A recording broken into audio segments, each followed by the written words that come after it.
Hey, we are live to the world, and good afternoon, everyone, and good evening, depending on where you are in the world, and good morning if you're in the US or that direction of the world. So you're very welcome to LinkedIn Live and LinkedIn chats and Facebook chats and all the other chats that are live in the world. I've got a really good, phenomenal, interesting guest today, Danny O Brien'Brien. So, Danny, welcome. Let me just see if I can organize. Hey, you're there. My green screen is nice, and I think it's called Millennial Pink behind me here. But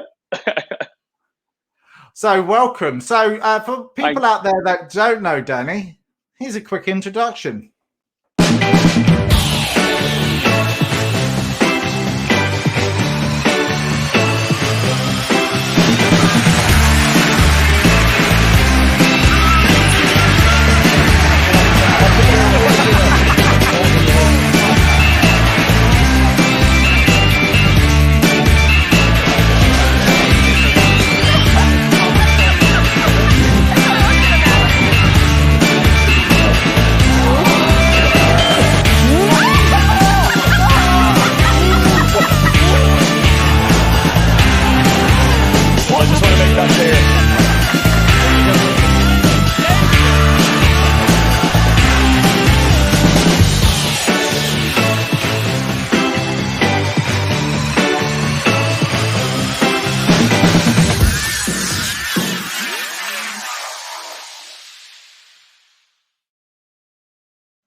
I've seen that clip so many times now. So yeah, those two other gentlemen are my comedy brethren, and Damien Clark is my business partner with Garden Gigs, and then Jack Wise is and we do loads of like corporate work and stuff with him as well. He's brilliant. Yeah, I was on Zoom with you the other day, and that was hysterical. That was very last moment, and you got me on board. That was phenomenal. So yeah, it was good fun. You're very welcome. Like, funny enough, the world is such a small place. My cousin met you out in the middle of on an island in Malaysia. Where was that? It was in. It was about a 2-hour, extremely dangerous. I don't even know what kind of boat it was, but it was like a speedboat that was enclosed, and you sat underneath on the bottom. And it was called Tiger Island or Palau Makan. And there was only like 40 people. I was doing shows in Jakarta, and I had a gap in between my shows for like 4 days or something like that. So I was like, I'm going to do something. And I don't know if you've ever been to Indonesia, even getting out of Jakarta is a nightmare. I was like, oh, maybe go to Bali, but it would take me 6 hours to even get to the airport. So instead, I got a boat to this island that was recommended by a friend, and I got eaten alive by mosquitoes, but it was beautiful. And then your cousin and his partner Liz just pulled in their boat and wanted to have a drink because they'd been on the sea for like weeks, and they ended up kind of mooring at the island. I had beers with them, and then ended up doing some snorkeling with them, which was pretty random, but it was great to meet them. That's just mad. Like, you're one of the million people that I've got a connection with all those thousands of miles, and now you're good mates with my cousin, and now you're good mates with me. So Danny, tell me about yourself. Tell me about what you do. Well, but pre-pandemic, I was very much on the road all the time doing comedy. So I've been doing stand-up for over 12 years, and ironically, like 2020 was set up to be the best year I had to date. I had a tour in New Zealand, Australia, all over Ireland, Asia as well. We're supposed to go to Hong Kong with Carl Spain and Grode Farrelly. That was like another tour. And I got about halfway through my Irish tour. I made it up until about around this time last year. I think my last show was in the Civic Theatre around like the 10th of March or something like that. Then I went to America, and we were still like, people still weren't really taking COVID that seriously, as I'm sure you remember. We were kind of like, it'll be 2 weeks, it'll be fine or whatever. It'll be over and done with. Yeah. And then I was in America. I was doing shows in California, and I was staying with a friend of mine in Carlsbad in California. And every morning I woke up for a week for like 4 or 5 days. because of the time difference, I was waking up to like 20 or 30 different emails from like venues, promoters saying the shows are cancelled, we can't go ahead, the tour. And I was just going like, I was just watching the rest of my year be cancelled. Like in the space of 3 days, the rest of 2020 was completely wiped out. And like you spend like those 12 years getting to that point. It's not like, you know, you just booked it, you know, you got to build that relationship and all that stuff. So it was a little disheartening, and I, Jesus, like, what am I going to do? Like this, you know, everything's gone. And I know there was like thousands of people all over the world in all sorts of industries are in the exact same position, but particularly live entertainment, because that's how you make your living. Like you sell tickets, and if you can't sell tickets, it's gone. So I got back home, and we went into full lockdown. Obviously, I actually flew home on St. Patrick's Day this time. Yeah, and it was so depressing. And like half people wear masks, half people weren't. They didn't even really know what to do. Even the air staff were like, no one knew what to do. It was the grimmest Paddy's Day I've ever had. I didn't even have a drink. I just sat on the plane going, what am I going to do? and anyway, I got home, and you know, things went the way they went. And a friend, actually, John Murray, actually, who you know well, but both of our headshot photographer, Jason. John's cousin is a guy called Keith O'Brien, and he said Keith is doing a thing for Pieta House. It was for their May Day.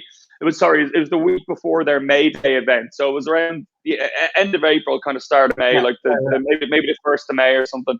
And I actually started looking after a neighbour's dog. My neighbour has cystic fibrosis, so she wasn't really able to go outside or anything with COVID. So I kind of inherited this mini Doberman called Pony that I was delighted, to be honest, because it gave me something to do every day. And so I brought this dog down to O'Reilly House in Ringsend to meet John's cousin Keith, and he said, you might be able to do some gigs outside. I know Keith is doing this thing for Pieta House. So I went and met Keith, and he was climbing the equivalent of the height of Mount Everest on by going up and down the steps in the flat. I don't know if you saw this. It was on the news and stuff like that. He raised like 25 grand. Loads of other people got involved. It was an incredible community project. So we did an outdoor gig on like a bull's lawn, I think it was. They filmed it and put it on Facebook Live, but we had no audience. They had football jerseys on chairs in front of us. So, and everyone was standing on the outside of the railings, like 30, 40 feet away from us. And it was bizarre. But it went well. We had a bit of fun. And then one of the guys there, Derek Buckley, who was doing quarantine quizzes and bingo and all this kind of stuff in the different flats, asked us to come down. We did one of George Reynolds in Irishtown. And then a couple of clips from that kind of blew up, and it ended up on a UK comedy website called Chortle. So that kind of, we were the first kind of people, I think, not only in Ireland or the UK, but in the world to the gig. Do you know what I mean? Because everything else was gone. Like there was no outdoor gigs, there was nothing. That got a bit of traction. And then from that, I started up garden gigs where because we were in this weird limbo where you were allowed gig outside, people socially distant. So from May onwards, we started doing outdoor gigs. Like we did people's 40th. Like we did every outdoor like event in Dublin, every single flat in Dublin. We were there. So we were turned up with the speakers. We did the show outside. Kids everywhere. It was chaotic. And then we ended up filming a lockdown comedy special, which we filmed ourselves, funded ourselves with the help of a production company called Defiant. And then we got in contact with Virgin Media, and then we ended up getting the TV show, which was the lockdown comedy special. And then that blew up. Like it had 30% higher ratings and views than the show that was on the year before. But we did it with no budget. And we did it with no budget. The production company, like we all just did it together. Like there was absolutely zero money to make it. We just did it and we made it. And it was incredible. And then like we're now connected to the Ringsend and Irishtown community forever. They got more famous out of it because everyone watched in the community. And there was a guy at the end who's dancing. If you watch the special, it's on YouTube and it's on the Virgin Media player. But there's a guy that's dancing, and he was on the television ad. and now he's just known as the dancing granddad in Ringsend, like, and people are keeping out and stuff. But yeah, we're totally connected to that. Then we started doing projects in the youth service, which is literally just behind where we film. Yeah, and then we did other youth services around Dublin. You know the way Ireland is, everyone's connected in some shape or form. So we did these kind of comedy confidence building workshops for youth projects with a lot of young people that were dealing with a lot of social issues. And pandemic has really, like, obviously everyone knows, like, domestic violence has been hugely on the increase as a result of the pandemic. But young people who are living in really difficult family situations, they've no school, they weren't allowed to go outside. There's a curfew, and if you're living in a household with a lot of social issues, and there's 10 to 12 people living in a small environment, that's really difficult on young people. You know what I mean? Really, really difficult. And there was a lot of blaming on young people during the pandemic, which I thought was really unfair. They were seen as these little COVID monsters, like, they're just kids. They just, no one wants it. Yeah, they want kids to are kids. We were being quite harsh on everyone. Everyone was like sniping at each other during the pandemic, and the pandemic is no one's fault except for the pandemic. It's the virus's fault, and that's it. Like, you know what I mean? It's but we started then doing school workshops, which were really, really popular. And we're actually luckily going to be back doing them next month in April. And they were hugely successful. And that's something that we're going to be doing going forward. And then our outdoor gigs are going to be hopefully starting up this summer. And probably, I would imagine, limited to 50 people with government restrictions and outside. But luckily, I bought a venue at the start of all this that holds 50 people socially distanced. And it is the heaviest and most ridiculously difficult thing to move ever. It's a giant tent, right? It's like trying to move like 100 dead bodies within in a camping bag or something. But it's amazing. It blows up in I think it's 90 seconds. So it's an upside down bouncy castle with like 4 open entrances, but you can seat over 50 people with social distancing, like 150 without a pandemic. So that's what the summer is looking like: outdoor festivals, events, and school workshops. It's good that the way that you've changed things and flipped it on its head, because I believe now more than ever, everyone needs to sort of have a bit of fun in what way they can do. And you're adding so much value to that, because laughter is the best form of medicine, as far as I can say. And obviously you've been doing it for the last 12 years, but you've really sort of changed the way how people are perceiving humor, and you're jumping into people's homes, like virtually, like you did the other day on So sorry, I should have mentioned the online gigs. I started doing them with the Laughter Lounge initially, and like no one really knew what we were doing in the beginning. We were filmed like self-tape with no audience, which was the cringiest and worst thing I've ever done in my life. Like, I actually still get like PTSD when I think about it. Like, in my sitting room, pretending that I've had a microphone handed over from another comic, be like, "Thanks, Steve. Hey guys," I'm like, no audience, no feedback. That was so hard at the beginning to get used to. And then myself and Damien Clark we got booked to do a couple of online shows, and we're like, we worked out a format between the two of us where, like, instead of doing share screens or anything like that, we were like, let's just keep this completely interactive. You know what I mean? Keep the tech minimal and keep it nice and simple. So just have everyone on gallery view, everyone's microphone on, everyone sees each other, and you can just have as much crack as possible. And we got really good at them, but it took, like, you know what I mean? Like, at the beginning, like, Damo has a joke, and it's not even a joke. Like, some of the ones that he did at the beginning, people would just close the laptop while we're on, and he said it was like someone's eyelids closing, or he said it was like an episode of Take Me Out. As soon as he'd go on, they'd start logging off, so it looked like Take Me Out. It'd be like boo boo boo boo. and I'm sure anyone watching this will agree. I think we've lost our social etiquette through the medium of Zoom, because people just start like, they'll just go on their phone. Like, you never do that in like a normal meeting. if you did that at a comedy club, I would absolutely rip that person apart. If someone sat in the front row and they started on there, I'd be like, take the phone off them. I've done it hundreds of times in the last 12 years. I've taken someone's phone off them, especially if they physically ring someone. Like I've taken someone's phone and it's been their mother and stuff, and we've talked into the microphone, and but yeah, like yeah, exactly. I think people. That's the problem. I think we kind of need to retrain ourselves how to socially interact, because Zoom has kind of damaged us a little bit in that respect, I think. In the real world, you wouldn't probably do this, like stare into the camera like that. yeah. Or we've had some, like, on a lot of Zoom, because we've done I don't even know how many now. It must be getting near the 100 mark of corporate gigs for like companies and stuff, and they're great crack. But one night we were doing one, and like a lot of companies will let people's partner join or whoever's in the house, whatever. Like they're like, listen, whoever's there. And say you have 200 people on the chat.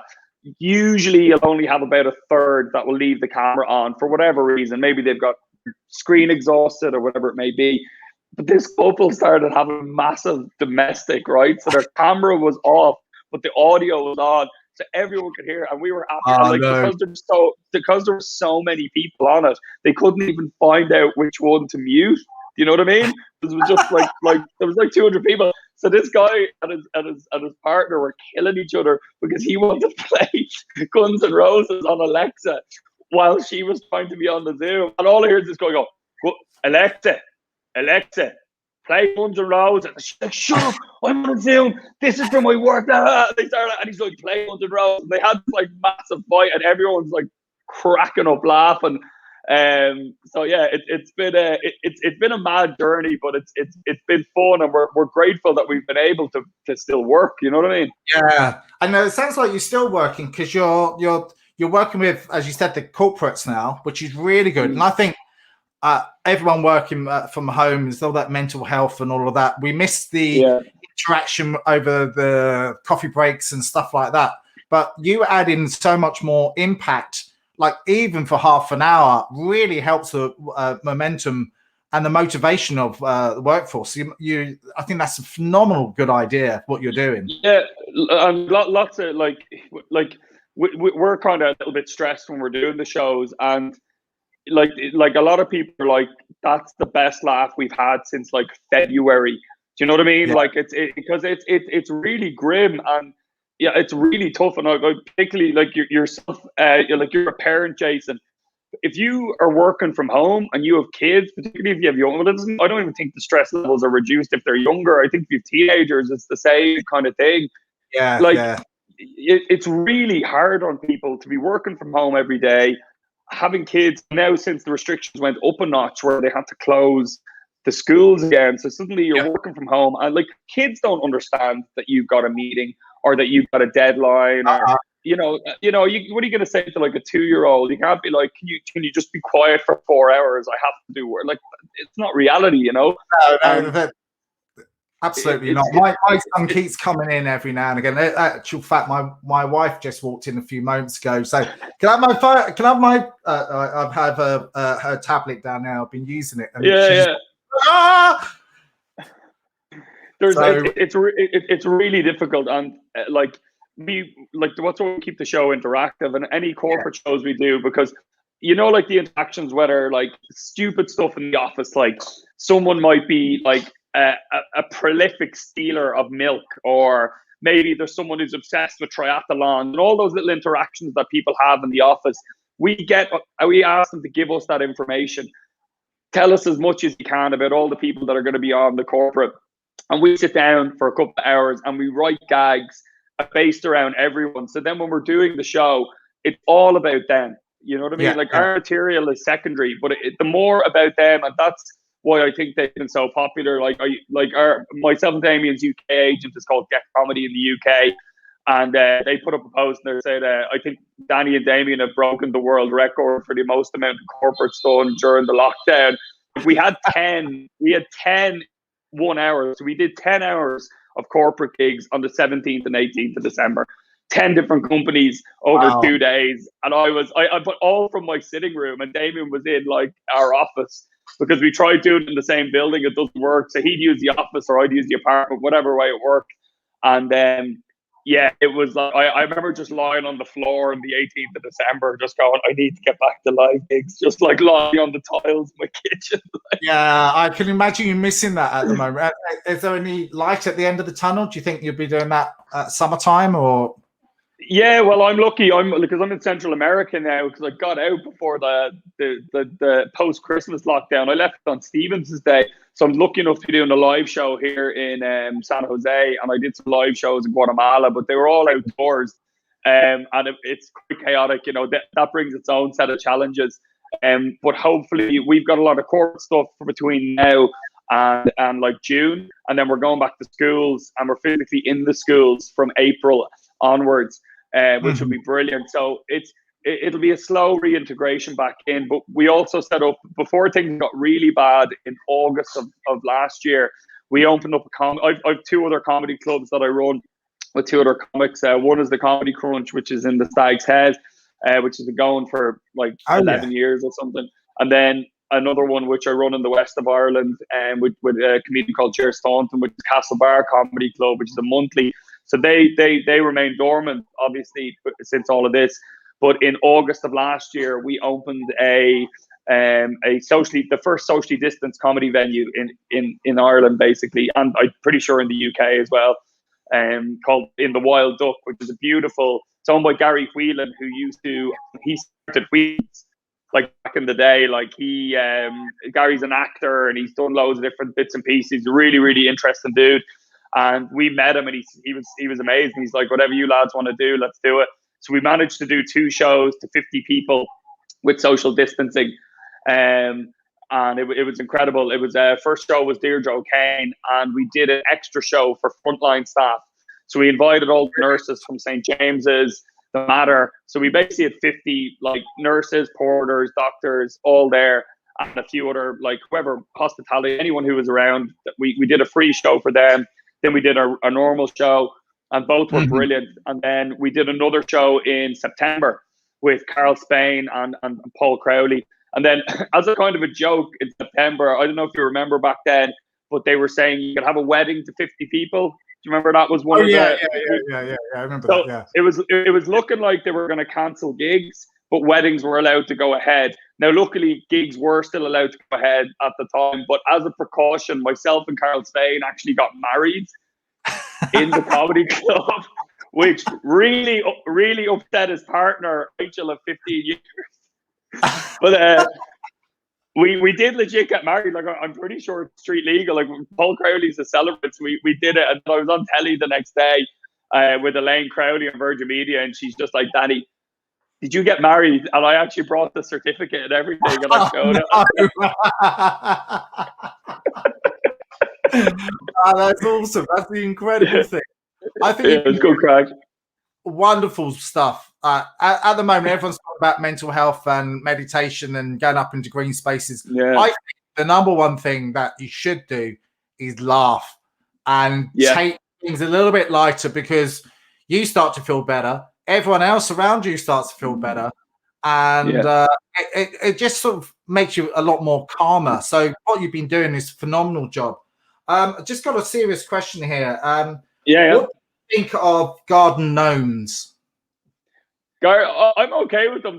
Maybe we should incorporate them. We should have a few of them as like little defenders of our garden gig venue. You know, like a kind of a thou shalt not pass. Thou shalt not pass. I remember my great granny actually used to have a load of them. She'd kill me if I touched them. So I've always been a bit like, but yeah, maybe we should get, if there's any garden gnome makers out there, if any of them want to donate, we'll bring one road this summer for our festival. We'll have a garden gig gnome that'll come with us everywhere. Another question. You've been given an elephant. You can't give it. You can't sell it. What do you do with it? Can't give it away. You can't sell it. What would you do with it? An elephant? Oh, Jesus, I don't know. Maybe make it some kind of viral video store, or maybe I'd learn to ride it on Sandy Mount Beach. I've seen people do that on horses. Just down at the Bill Bay chimney.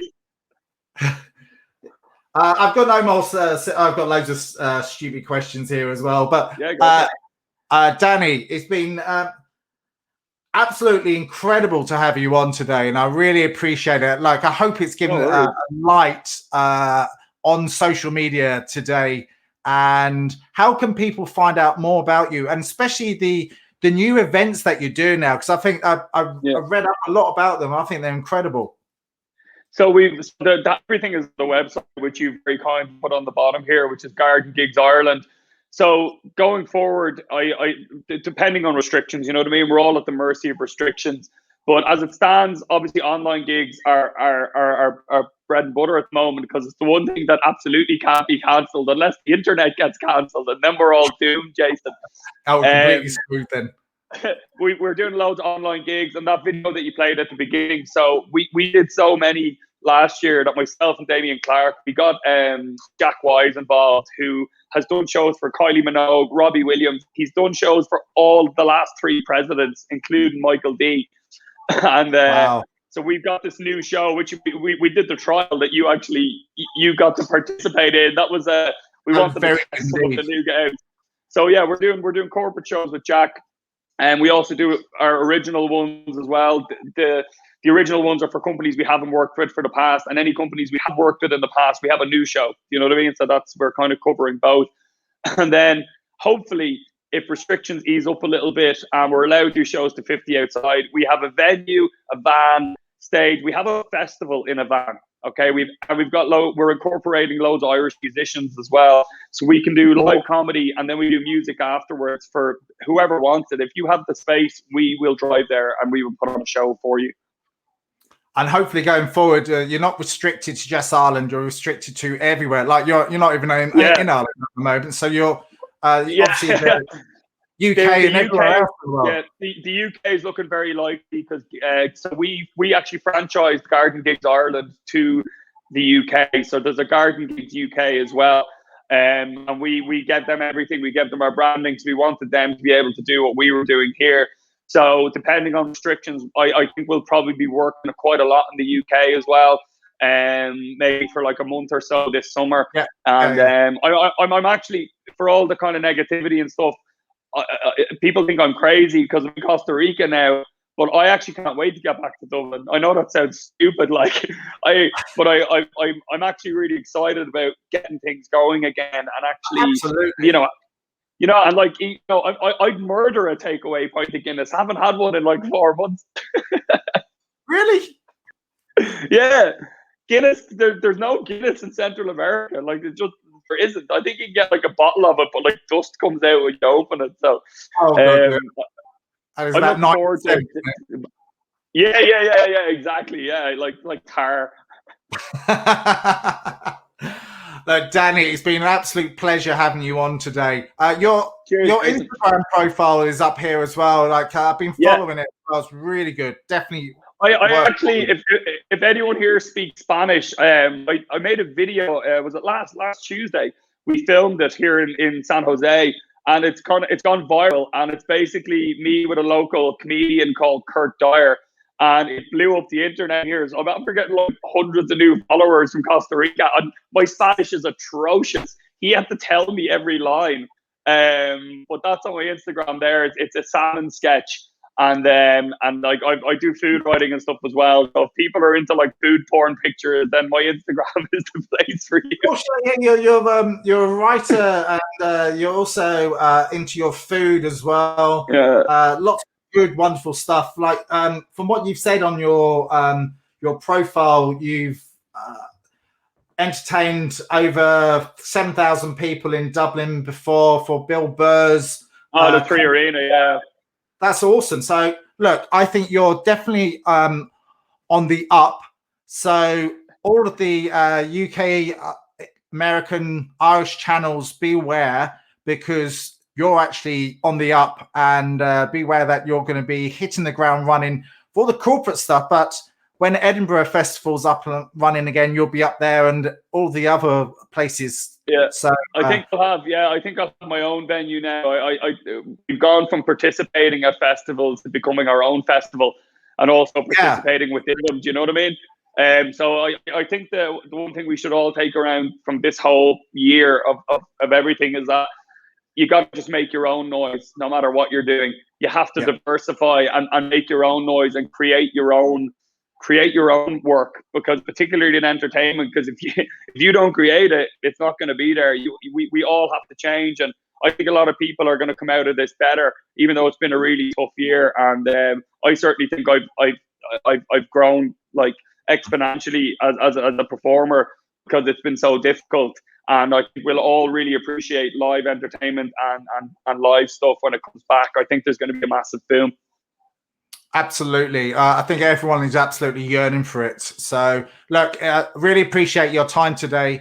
And thank you so Jason. much for being part of this live chat across Twitter, Instagram, a few of them. Platforms. Yeah, all the social platforms. Yeah, a few of them. There's a few of them out there. All of them. All of them. I can't remember all of them, but there's a few of them out there. So appreciate that. Have a great day. Thanks a million, Jason. Talk to you soon. Cheers. Yes. Bye-bye.